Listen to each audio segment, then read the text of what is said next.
Hey, Pretty Girl Club. I wanted to do a video about what a truly average woman is in the United States. So, I recently started my femcell series, The Psychology of a Femcell.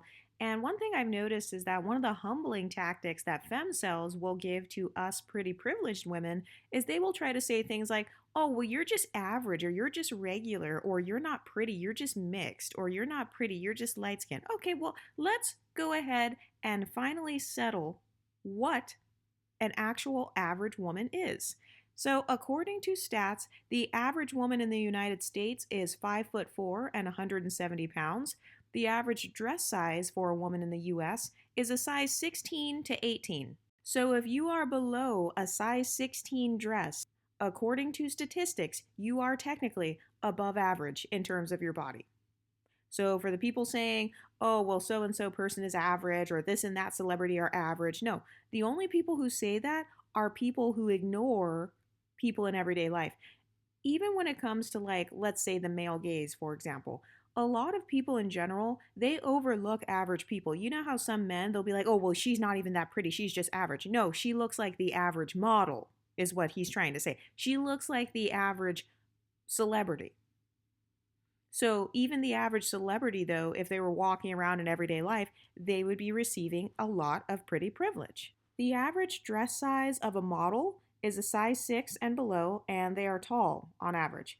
Less than 1% of the population has done modeling work, according to statistics. So if you have ever been told that you look like a model or if you've ever done modeling work, by far you are above average because that means your body is literally in the top 1% according to statistics. Remember how Kevin Samuels used to gaslight women and ask them their dress size? He was doing that because he knew that 99% of them did not have the body of a model.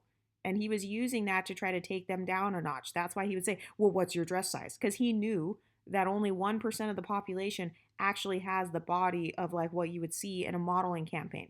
Another stat is that about 50% of women in their 20s have acne.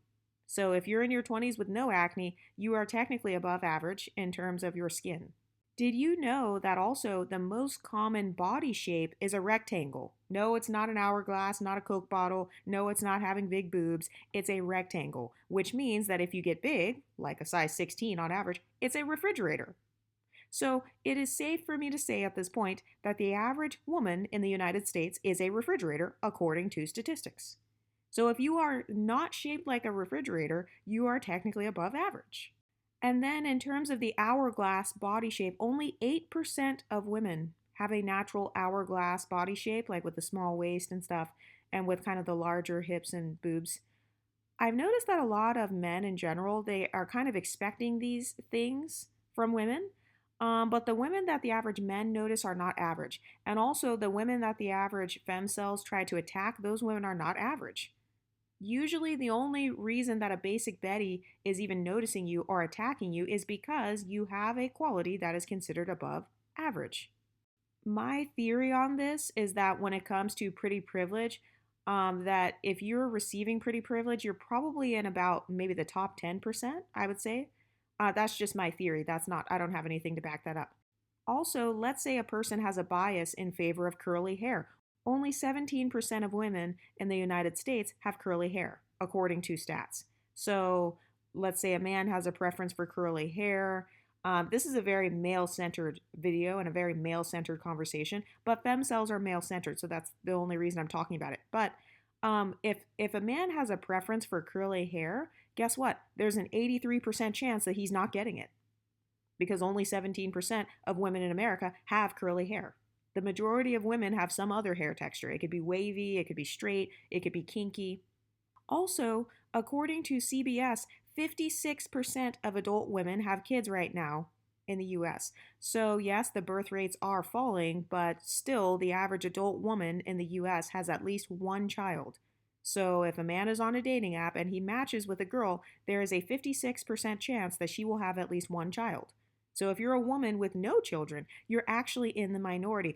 I've actually had guys who had kids, I've had them put me on a pedestal just for me being child free because that actually is a thing. If you're child free, that is an enviable trait because a lot of regretful parents, like women and men who wish they never had kids, a lot of those types of people, they do get upset about the freedom that you have. And even though the birth rates are falling, the majority of women still do have kids in the US, 56%. Okay, the next one. The most common skin complexion in the United States is a medium skin tone. So basically, kind of like the color of a band aid, like tan. So when you're shopping for foundation, you know how they have the light foundations, they have medium, and then they have the deep foundation shades. Sometimes they'll have medium deep. Okay, well, the most common complexions in America are the medium ones. So if you do not have a medium complexion, you are actually rare. So if you're very fair skinned, if you're a fair skinned white girl watching this, or if you're a dark skinned black girl watching this, your skin tone stands out according to statistics. For us lighter skinned women, we would usually fall into the most common skin tones. Unless you're medium deep, then your skin technically does still stand out. So think of like kind of caramely skin tones like Megan Good, Lori Harvey. If you're on the darker end of the light skin spectrum, technically your skin tone does still stand out because it's considered medium deep or like kind of a deep tan. So think of like NC45 and MAC, maybe Fenty 370. Those shades technically still stand out because they're medium deep. So they're just a little bit darker than the average skin tone in the US. Another statistic I found this morning is that the majority of people in the United States have brown eyes. So if you have any other eye color besides brown, you are rare. Okay, because that's not the average eye color. Hazel, blue, green, purple, those colors are considered to be more rare. So if a person has a preference for a certain eye color, or like if you find people putting you on a pedestal because you have an eye color other than brown, maybe you have hazel eyes or something, well, that's why. It's because it's rare.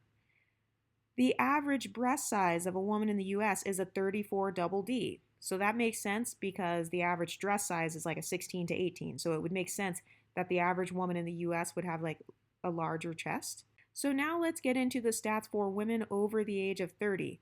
The most common face shape for a woman in the US is actually an oval shaped face. Any other face shape is considered rare. This would make sense as to why people like dimples. Generally speaking, if you have dimples, you do not have an oval face shape. Usually the long and narrow oblong faces have the long dimples, kind of like Aaliyah. And then the short faces with broad features have the circular dimples, kind of like Lauren London. So that's rare. Only 20% of the population has dimples. So if you find yourself being pedestalized because of your dimples, well, it's because there's an 80% chance that a person will not have dimples. So you have a quality that's considered rare. Another dating stat that I found this morning was that the average person goes on 1 to 2 dates per month. So that is 24 dates per year. That's the average woman, by the way. So if a woman is going on more dates than that, that means that she's getting asked out more in the dating market. So that means, for all these people that try to give us this BS about dating market value, okay, well, clearly her dating market value is quite high if she's going on like 50 dates in a year, or if she's going on 10 dates in 1 month or something. Clearly that means that she is highly dateable, or she's considered very highly dateable. So all this BS about women being average, no, the average person goes on 1 to 2 dates per month. So if a woman is going on less than that, or like if she can't get asked out, or she's having a lot of trouble getting asked out on dates, usually she is going to fall more so into the femcel category. And this is why a lot of us here in the Pretty Girl Club have people who kind of pedestalize or they're obsessed with our dating lives. It's because the average woman only goes on 1 to 2 dates per month.